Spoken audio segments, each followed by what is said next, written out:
I think the format change, allowing all 4 scores to count all 3 days, was something that I thought would be very beneficial for us the second I knew we were going to add Tom McKibben to the team. Somebody that was relatively unknown to almost everybody in LIV, who now is not, right, knowing how good it was. Obviously, Terrell doing Terrell things. And Caleb with more experience playing better, right? So I was always confident we could do really well. And it's funny, we started great, then had a bit of a slump, got our second win, and then almost going into summer, we're all playing at a much higher level, getting those 2 wins in a row and being consistently in a good place. So at this stage, again, hopefully getting the number 1 spot to where we can control as much as we can control going to the last event is something important. Awesome. Can we start with Mike? Jon, given that Waco's won 5 times, are you surprised you even have a mathematical chance of catching him? Yes. I think it was after Valderrama when finishing second, and I know he didn't have a great week that week. When I looked and I was only 16 points back, it's just kind of, it's one of those moments where math wasn't mathing very well. But it's, I guess, afterwards where somebody told me, I think it was yesterday, actually the weeks he hasn't won, he hasn't had his best stuff and hasn't added a lot of points, right? So that's where, keeping my consistency, I've had a chance to stay somewhat close. Now, he has won 5 times, so I mean, I guess this is as close as I can get without getting a win. That's why I'm saying if I can win this week and he doesn't have a great one, I think I'm definitely going to be a fun week going to next week. And I wanted to ask you, too, about, you mentioned you guys have won 8 times as a team, and you've got the 2 tournament wins and the individual championship. How do you process a team victory versus an individual victory? Is it similar kind of gratification? Is it somewhat different? How is it in your mind? No, it's very different. I mean, the team victory is a collective effort, right? It's something we share between all of us. In its different stages of the year, I feel like they have a different meaning, right? Earlier on, when you get in those wins, at least in my case, I feel like I'm much more excited about the actual win, and then later on the year, like right now, it's almost more about, okay, one step closer to having the number 1 spot going into the final event.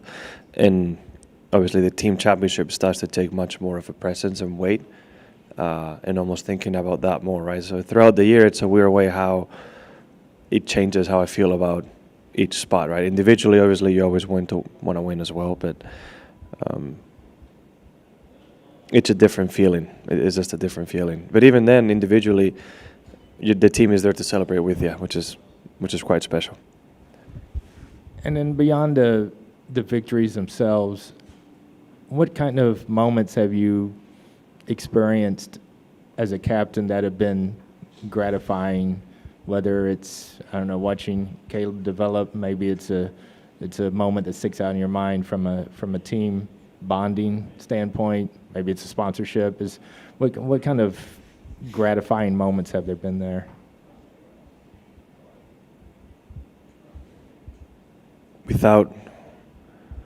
I do get some moments where some players can be a little bit more vulnerable towards me, more than they would have ever been because of the position I'm in as captain.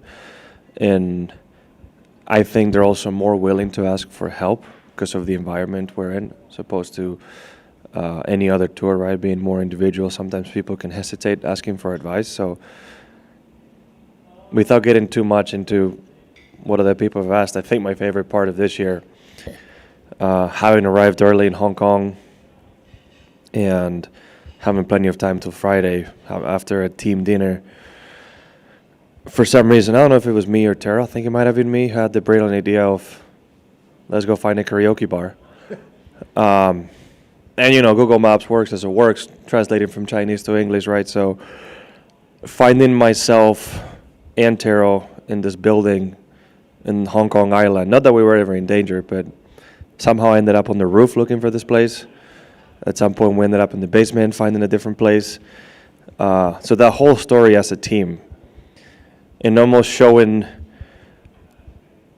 the one that's traveled the least, and I know his name comes up in a lot of this, but it's Caleb, right? Caleb, who hasn't traveled that much, hasn't seen that much world, right? It's, him telling the story of we were in the sketchiest part of the city. We were not. Okay, we're in a very nice part of Hong Kong Island, never in danger. So almost having those team experiences. We ended up finding a very nice place. It was a lot of fun, right? Jet lag hours, your brain and your body are obviously operating in different places, and you're awake at weird times. So it was, in a weird way, a very fun night with the team. Unexpected, because not that it was the plan, but recalling that story the next morning from Caleb's eyes, thinking that we were, I wouldn't know how to explain it, but if he were to tell you the story, you would have thought we were in Skid Row. We were not. So it was just a little bit of a fun night early on the year. And just for the record, did you actually sing? Did you sing yourself? Yeah, no, I'm a terrible singer. I've said many times, if I could trade a lot of my golfing talent for singing, I would. But yeah, not everybody has the bravery, I guess, to stand up and sing. But most of us did. I guess after a while you get comfortable enough. But not in public. We had our own little room. There's no way of getting in a room like this and sing. No chance. Do you have a go-to karaoke song? That was the first time I ever went to one. Yeah, I figured China was as good a place as any other to go to. So. Okay, thanks. I think just over here, and then we'll go over here. Jon, you mentioned the format change helping all scores count. Did you campaign for that kind of when you arrived? No, I did not.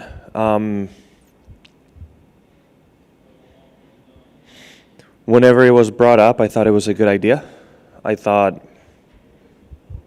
it would be better for everybody and for the strength of competition as a league, right? I think on Friday and Saturday, if somebody was way out of position, not playing great, you could have the excuse of, well, my score doesn't count either ways, and be able to give up. That's something that I personally can't stand. I've told everybody on my team, even if it doesn't count on Friday, that was before they changed it, I'd rather you shoot 8 over than 9 over. Compete till the end, because that kind of sets an ideology that you're always going to keep fighting no matter what. That's always been my philosophy, at least. If you can finish 33rd instead of 34th, go ahead, because it's better, right? You have to give your duty as a competitor to do that until the end. And I think changing that rule was great for everybody to actually try. And again, I thought it was to my benefit as a team, right? It was better for us. Clearly winning a lot. On the idea of format changes, with LIV's ability to do that pretty nimbly, as the league looks to pursue world ranking points, have you been in the discussions of what changes you think would get that done or should be made on that front? Yes and no. I think the way I see it, at least right now, that there's a process to hopefully enter those world ranking points and get at least our foot in the door. And then once we're allowed, we can see what changes can be made to earn as many as possible, keeping the integrity of what LIV Golf is about, right? So examples of that would be, let's say, with whatever we're doing currently, we get 20 points, right? If you add a 4th round, you go to 25. Is that worth it? Is that not worth it? If you add a cut, things like that. As in right now, with as little players as we have, I don't see a cut working very, very well with the teams, and I think it would be a little odd. But if the league were to expand and you want, let's say you go to 15 teams, you have 60 players, now you can actually make possibly something work. There's many possibilities that I can think of. By the way, this completely hypothetical because I haven't spoken to anybody about it, but there's things I think we could do to add more world ranking points if needed, right? So I don't know, and I'm sure there's more that I can't think of that the folks at OWGR and maybe Scott or in the front of the LIV office can probably tell us about to to give us a little bit more of strength of field. Just here on the right. Jon, what do you like about this golf course, and how does it suit your game? It's all I know about it. Obviously, is based on last year, and it was so firm and fast and windy that it was pretty clearly a ball striker's golf course, right? Greens small and very undulated, so you had to be very precise going into the greens. There's some of them like 3 and 12 that you're playing with such small margins that you're almost thinking, well, I'm going to have to get an up and down most likely 2 out of 3 days because it's so hard to hit those greens in 2. But I must also say the fairways are already firm. Greens are still a little soft, but they're probably trying to save them. We're going to have the complete opposite wind in theory than we had last year, so the golf course is going to play vastly different. We also have a brand new tee, which seems like 150 yards further back on 12. Went from being a short par 4 last year, at least playing short, to a very long par 5 because it might play into the wind.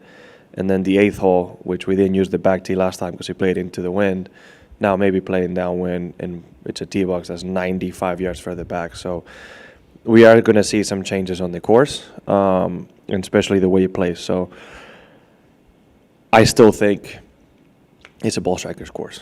Fairways are wide, but they don't play as wide because of how much they bounce and roll out.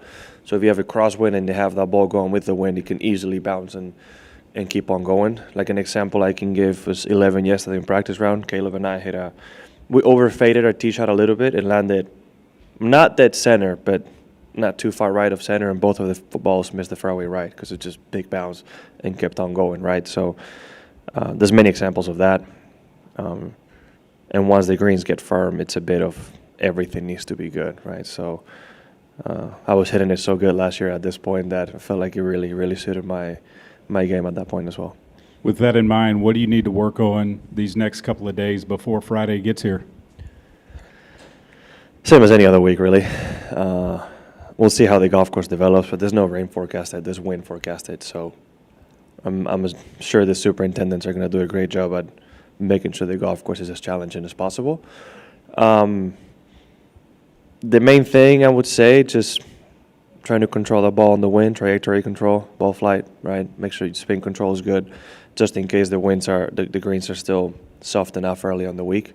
They're so sloped that you need to make sure you have enough control coming onto the greens, so you don't roll off or get into the habit of missing too many greens, because it's not easy up and down. The rough is quite thick, and you're most likely going to have to deal with quite a bit of slope into those shots.